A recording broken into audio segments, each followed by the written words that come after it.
اور آج کی رات عشاء کی نماز اور فجر کی نماز پڑھیں گے، کل کی جماعت کے ساتھ پڑھیں گے، اس کے بعد ظہر کی نماز وہی معمول اپنا معمول بنائیں گے، چھوڑنے کا معمول نہیں. ہماری جو نمازیں رمضان کے مہینے میں بھرتی ہے، بالکل یہی نمازیں سال کے 11 مہینے بھرنا چاہیے.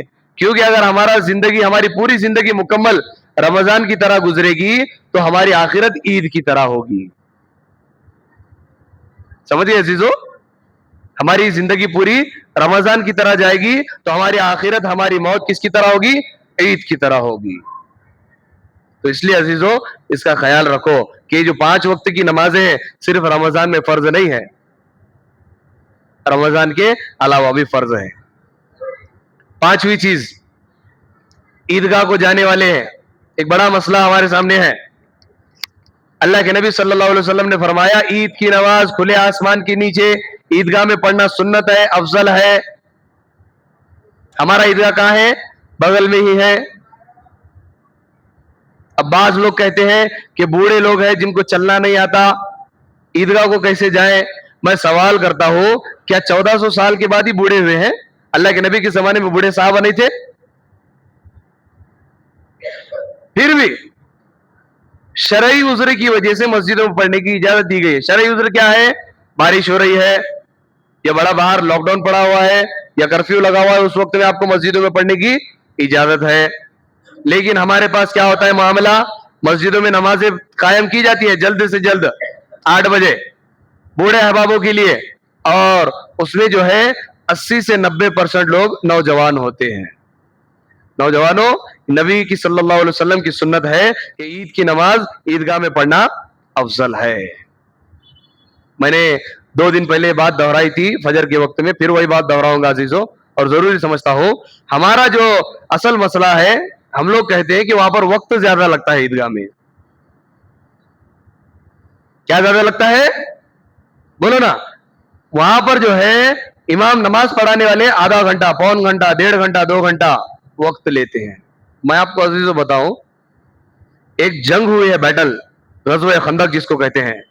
آپ اگر اس کو پڑھیں گے غور سے، یہ ایک واحد جنگ ہے جس میں اللہ کے نبی صلی اللہ علیہ وسلم کی 4 نمازیں، فرض نمازیں قضا ہوئی ہیں. کتنی نمازیں؟ بولو نا بھائی. 4 نمازیں قضا ہوئی ہے. اگر ظہر سے بھی پکڑ لو، اب ظہر، عصر، مغرب، عشاء، 1 بجے سے 8 بجے تک 8 گھنٹے مسلسل صحابہ جو ہے جنگ کے میدان میں لڑ رہے ہیں، جنگ کر رہے ہیں، لڑ رہے کھڑے ہو کر، اور ہم آدھا پون گھنٹہ وہاں پر بیٹھ بھی نہیں سکتے. عید کے لیے، نماز کے لیے، وہ بھی جنگ کے لیے نہیں بلایا گیا ہے. عباس احباب جو ہے اشکال کرنے لگے کہ عیدگاہ ہمارے گھر سے بہت دور ہے. کیا ہے بھائی؟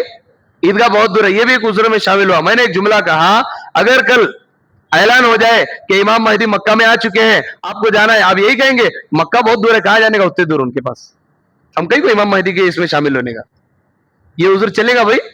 نہیں چلے گا. یہ ہم سہولت سہولت سہولت سہولت کرتے کرتے آج یہ ہمارا حال ہو چکا ہے عزیزو. جو دین کے معاملے میں، سنتوں کے معاملے میں جو کوئک ایکشن لینا ہے، ہمیں فوراً فیصلہ لینا ہے. اللہ کے نبی نے فرمایا ختم ہو گیا، پتھر کی لکیر ہے، قرآن میں آ گیا، اب نہیں ہل سکتا. یہ مسئلہ ہے تو ہے ختم، اس کے اوپر ہمیں عمل کرنا ہی ہے، بھلے ہمارے پرانے پروج، ہمارے باپ دادا کچھ بھی کرتے ہو. یاد رکھو عزیزو، یہ جو جملہ ہے نا ہمارا خطرناک، ہر بار جو میں کہتا ہوں ہمارے باپ دادا کیا کرتے تھے، قبر میں فرشتے یہ نہیں پوچھنے والے آپ کو کہ آپ کے باپ دادا کیا کرتے تھے، اس پر آپ چلے کہ نہیں، کہ آپ کے باپ دادا کیا کام کرتے تھے، اس کے بارے میں نہیں سوال ہونے. آپ کے بارے میں سوال کرنے والے، بھائی آپ کتنا کام کر کے، کتنا عمل کرے، آپ نے علم کہاں سے کما اور کتنا عمل کیا، قرآن کو کتنا پڑھا اور اس پر کتنا عمل کیا، حدیثوں کو کتنا حاصل کیا اور اس پر کتنا عمل کیا، یہ پوچھ ہونے والی ہے. لیکن ہم کیا کرتے ہیں، چلتے آ رہا 15-20 سال سے چلن دے تو کیا ہو رہا. یہ جو جملہ ہے نا عزیزو، فرشتے بھی یہی کہیں گے. ہمارے پاس بھی جو گنہگار ہیں ان کو چلتے آ رہا ہے سزا دینے کے تعلق سے، ہم بھی چلا رہے ہیں اس کو. ہاں، یہ بڑا خطرناک جملہ ہے عزیزو، اس کو تھوڑا ہم جو الفاظ بول رہے ہیں اس پر غور کرو. اچھا، ایک اور چیز جو ہمارے درمیان میں ہے، ابھی جو نمازیں ہم پڑھتے ہیں باقاعدہ فرض نماز جماعت کے ساتھ، اب اس کے بعد عید کی نمازیں چھوڑ دیتے ہیں. ہم یہ سمجھتے ہیں کہ 11 مہینے کی قضا ہو رہی ہے، 1 مہینے میں مکمل ہو گئے، اب 11 مہینے تک آنا نہیں ہے. آج کا دن عزیزو سمجھو یہ آپ کی زندگی کا آخری دن ہے. اس طرح تصور کرو, آپ کے ذہنوں میں بات لاؤ کہ اللہ نے اب یہ آخری رمضان ہے آپ کا, اس کے بعد آپ کو زندگی میں کوئی رمضان نہیں ملنے والا ہے. کوئی بھی عبادت ہو, کوئی بھی کام ہو, اس نیت سے کرو کہ میرا آخری رمضان ہے, یہ میرا آخری جمعہ ہے. آٹومیٹک آپ کی دل کی کیفیت بدلے گی, آپ کو عمل کرنے میں اور جذبہ پیدا ہوگا. تو عزیزو اپنے حالات کو سدھارو. عید کے وقت میں جب نمازوں کے لیے جائے تو عیدگاہ میں حاضر ہو. جو جن احباب کے لیے ہمارے بڑوں نے متعین کیا ہے مسجد میں, تو شاید وہ 1 یا 2 سب بہت ہو گئے بوڑھے احباب جن کو عیدگاہ تک جانے کے لیے مشکل ہے. ان لوگوں کے لیے گنجائش ہے. نوجوانوں کے لیے کیا ہے, اب تک اگر کوئی پڑھتا ہے تو اللہ کے نبی کی سنت سمجھ کر عیدگاہ میں جانے کی کوشش کرو. اور جو کوئی کیا کہیں گے امت میں بگاڑ کے وقت میں سنتوں پر پابندی کرے گا, سنتوں کو زندہ کرے گا, اس کو 100 شہیدوں کا ثواب ملے گا. اس نیت سے جانے کی کوشش کرو کہ میں عیدگاہ اللہ کے نبی کی سنت ہے وہ سنت پر عمل کرنے کے لیے جا رہا ہوں. اس نیت سے جانے کی کوشش کرو. ٹھیک ہے. بقرعید میں جو مسئلہ آتا ہے وہاں پر کچھ گنجائش رکھا ہے علماء نے. کیوں؟ قربانی ہمیں جلدی کرنی ہے, کیونکہ ہمارے برادران وطن میں جو کچھ شریر لوگ ہیں وہ ہمارے واجب عمل کو روکنے کا کام کرتے ہیں کہ بھئی یہ قربانی کتنا ہو سکے ان کو روکنا ہے. تو اس وقت میں گنجائش آپ مسجد میں آ کر جلد سے جلد جا کے پڑھ سکتے ہو. یا کہیں پر جگہ کا کیا کہیں گے جگہ ہی نہ ہو, جیسا ممبئی ہے, پونا ہے, پونا کو تو نہیں, ممبئی میں جگہ کی بہت تنگی ہے, اس وقت میں وہاں پر مسجدوں میں 4-4 5 جماعتیں ہوتی ہیں, 5-5 جماعتیں, وہاں پر گنجائش ہے. یہاں پر کیا ہے, ہمارے بغل میں عیدگاہ ہے, جاؤ بھائی, سال میں 2 مرتبہ کا ہمارے قاضی صاحب کو دیکھنے کا موقع ملتا ہے, ان کو سننے کا موقع ملتا ہے, جاؤ سنو. ہاں, یہ چیزوں کو میں بتلانا چاہ رہا ہوں. عید کے دن عیدگاہ کیا کہیں گے, عیدگاہ میں عید کی نماز کیا کرنا ہے, پڑھنا سنت اور افضل ہے. جب ہم عیدگاہ کے لیے نکلیں گے عزیزوں, کپڑے پاک صاف ہو, مسواک کرے, غسل کرے, مسواک کرے, پاک صاف کپڑے پہنے, خوشبو لگائیں اور گھر سے کچھ میٹھی چیز کھاتے ہوئے نکلے. جیسا کہ ہمارے پاس بنایا جاتا ہے رات میں ہی شرخرما, آپ اسی کو پی کر جا سکتے ہو. بعض لوگوں کا یہ کہنا ہے کیا بھائی کہ عید کے دن, عید الاضحیٰ کے دن آدھا روزہ ہوتا ہے, بولے ہے نا بھائی, سنے نہیں, آدھا روزہ. عید کی نماز سے آئے تو کچھ کھانا نہیں, اگر آئیں گے جا کر آئیں گے تو اس جانور میں سے کھائیں گے, یا عید کی نماز کے بعد ہی آ کر کھانا ہے. اس طرح کا کوئی یہ چیزیں ہمارے شریعت میں نہیں ہے کہ آپ آدھا روزہ جو متعین کر رہے ہیں. یہ ہم بچپن میں سنا کرتے تھے بچوں کے لیے, ان کو کیا کہیں گے دین کی اہمیت بتلانے کے لیے رمضان میں آدھا روزہ رکھایا کرتے تھے. تو وہ آدھا روزہ یہاں پر مراد نہیں ہے. ہاں, یہ آدھا روزہ اس طرح کی کوئی کنسپٹ ہمارے اسلام میں شریعت میں نہیں ہے. جب ہم عیدگاہ کے لیے جائیں گے عزیزو, حدیث میں آتا ہے کہ اللہ کے نبی اللہ تعالیٰ اپنے فرشتوں کو آسمان سے زمین پر بھیجتے ہیں, اور عیدگاہ کے کناروں کے راستے میں فرشتے کھڑے ہو جاتے ہیں, اور کعبۃ اللہ کے چھت پر جبریل امین ہرے کلر کا جھنڈا لے کر کھڑے ہو جاتے ہیں. اس وقت میں اللہ تعالیٰ فرشتوں سے کہتے ہیں کہ اے فرشتوں, کیا بدلہ ہے, کیا اجر ہے میرے ان بندوں کا جنہوں نے مہینہ بھر روزہ رکھا ہے, جنہوں نے مہینہ بھر تراویح پڑھی ہے, جنہوں نے مہینہ بھر عبادتیں کی ہے, جنہوں نے مہینہ بھر صدقات دیے ہیں, نفلی عبادتیں کی ہیں. تو فرشتے کہتے ہیں اللہ کے نبی اے اللہ تعالیٰ, ان کا جو ہے بدلہ صرف مغفرت ہی ہے. تو اللہ تعالیٰ جو ہے فرشتوں کو گواہ بنا کر جو عیدگاہ میں جاتے ہیں عید کی نماز کے لیے, اور عید کی نماز جو پڑھتے ہیں ان کے لیے اللہ تعالیٰ مغفرت کے پروانے لکھ دیتے ہیں. اب یہ مغفرت کے پروانے ان کے لیے ہیں جو صدقہ فطر ادا کر رہے ہیں, کیونکہ جو صدقہ فطر ادا نہیں کر رہا ہے, میں نے ابھی کہا آپ کو تھوڑی دیر پہلے کہ ان کے جو صدقہ فطر ادا نہیں کرتا اس کے اعمال جو ہے معلق ہوتے ہیں, لٹکے ہوئے ہوتے ہیں. جب صدقہ فطر ادا کرتا ہے تو اس کے اعمال اللہ کے پاس چلے جاتے ہیں. تو اس لیے عزیزوں کوشش کرو کیا کہ صدقہ فطر عید الفطر کی نماز سے پہلے ادا کرنے. اس کا دوسرا مقصد یہ ہے کہ جو غربا ہے, جو مسکین ہے, وہ بھی ہماری عید میں شامل ہو جائے, وہ بھی عید منائے. 5 چیزیں ہو گئی. چھٹی چیز جو بہت موسٹ امپورٹنٹ ہے, ضروری ہے آپ کو بتلانا, اللہ کے نبی صلی اللہ علیہ وسلم کی حدیث ہے. اللہ کے نبی نے فرمایا المرء مع من احبا, آدمی کا حشر اسی کے ساتھ ہوگا جس سے اس کو محبت ہوگی. کیا ہے بھائی, آدمی کا حشر اسی کے ساتھ ہوگا جس سے اس کو کیا ہوگی, محبت ہوگی, لگاؤ ہوگا. اس کا سب سے بڑا کیا کہیں گے, اس کی مثال دو آپ کو, آپ دنگ رہ جائیں گے عزیزوں. اب ہم عید کے لیے کپڑے لیے ہیں, لینے والے لے چکے, جو بھی ہے, ہم لوگ جو کپڑے خریدنے کے لیے جاتے ہیں کہ فلاں ایکٹر کی طرح لینا ہے ہمیں کپڑے عید کے دن, وہ اس نے بہت اچھے کپڑے پہنا تھا, ہمارے گھر والے بھی مستورات بھی فلاں اس میں انہوں نے دیکھا تھا اس طرح کے کپڑے لینے ہیں، فلاں انہیں اس طرح سے رومال باندھ لیا تھا، وہ اس طرح سے ہمیں باندھنا ہے. کبھی آ کر کسی عالم دین سے، مسجد کے امام سے شاید اللہ ماشاءاللہ کسی نے پوچھا ہوگا کہ اللہ کے نبی نے کس طرح امامہ باندھا تھا، شملے کے ساتھ تھا یا بغیر شملے کے ساتھ تھا، یا اللہ کے نبی عید کے لیے نماز کو جاتے تھے کس طرح لباس پہنتے تھے، یا ہمیں کون سا لباس پہننا ہے، اس تعلق سے کوئی بھی نہیں ہمیں پوچھتا. جائیں گے عید کے دن الگ الگ کلر کے کپڑے لیں گے.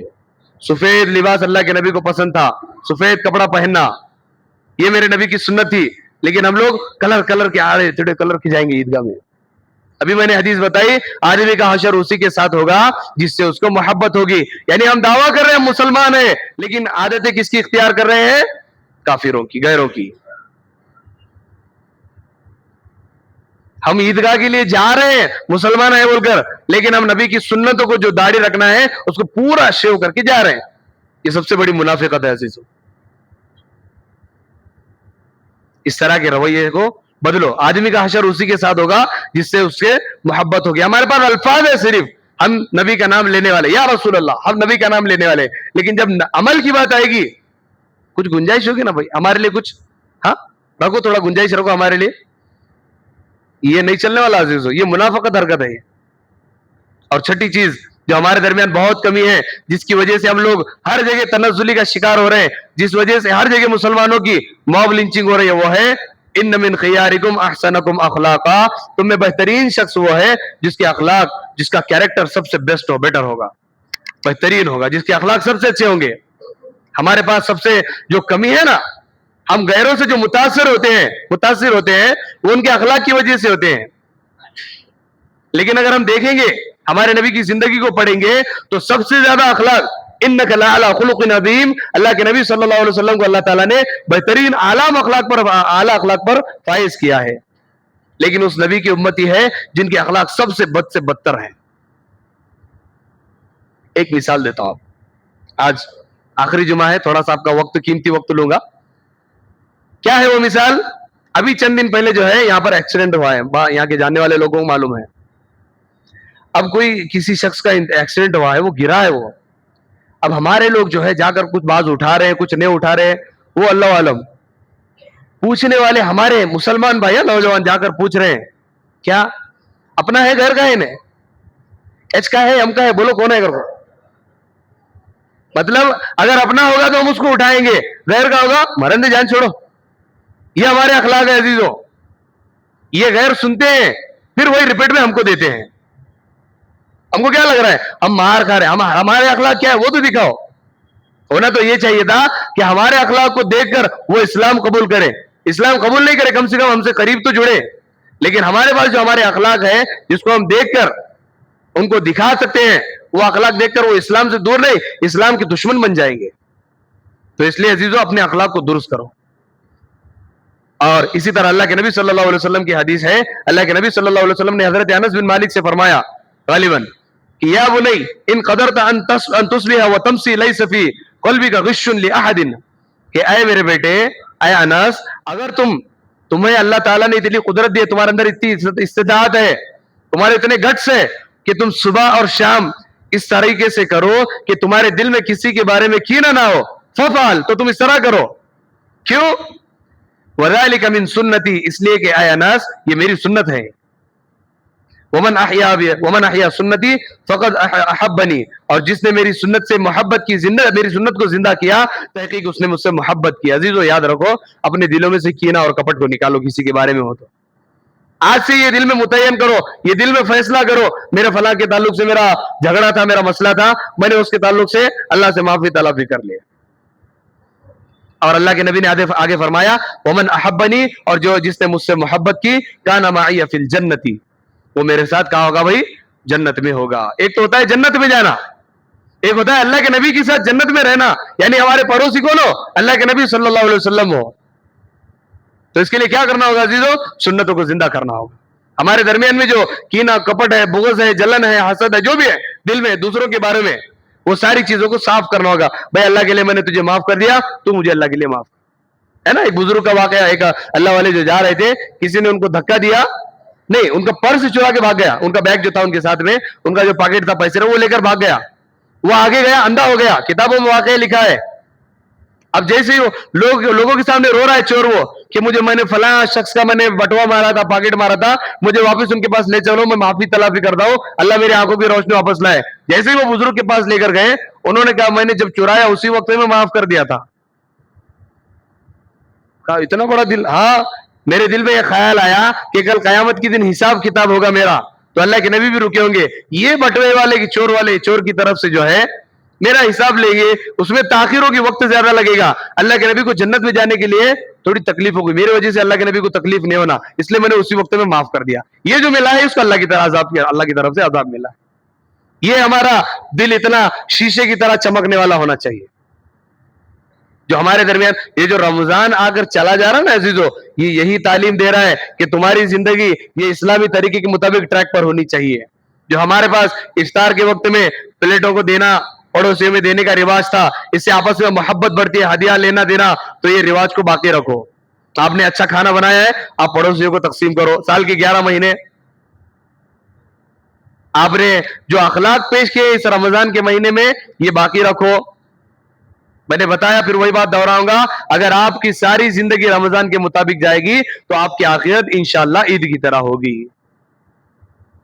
کریں گے بھی پابندی, نماز ہوگی, کریں گے بھائی جو بھی آپ کے سامنے یہ واجبات کے بارے میں بتلایا گا اس پر عمل کریں گے, قرآن کے کیا کہیں گے, قرآن سے جڑیں گے, قرآن کو پڑھنے والے بنیں گے, اور انشاءاللہ ثم انشاءاللہ اللہ کی ذات سے امید ہے اور اللہ سے یہی دعا کرتا ہوں کہ اللہ تعالیٰ موت سے پہلے ہم تمام کو پیارے آقا حبیب صلی اللہ علیہ وسلم کی ایک مرتبہ زیارت نصیب فرمائے. کیونکہ اتنی بڑی چیز ہے عزیزو, جس کو اللہ کے نبی کی زیارت ہو گئی وہ سمجھ لو کہ اسے اللہ کے نبی کی ہی زیارت ہو گئی, اور قیامت کے دن اس پر اس کے اللہ کے نبی کی شفاعت واجب ہو گئی ہے.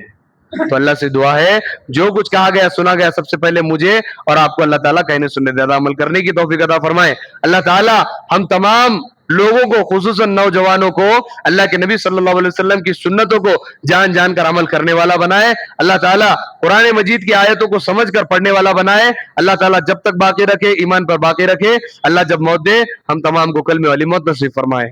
وآخر دعوانا الحمدللہ رب العالمین. جن احباب نے سنتیں نہیں پڑھی وہ سنتوں سے فارغ ہو جائیں.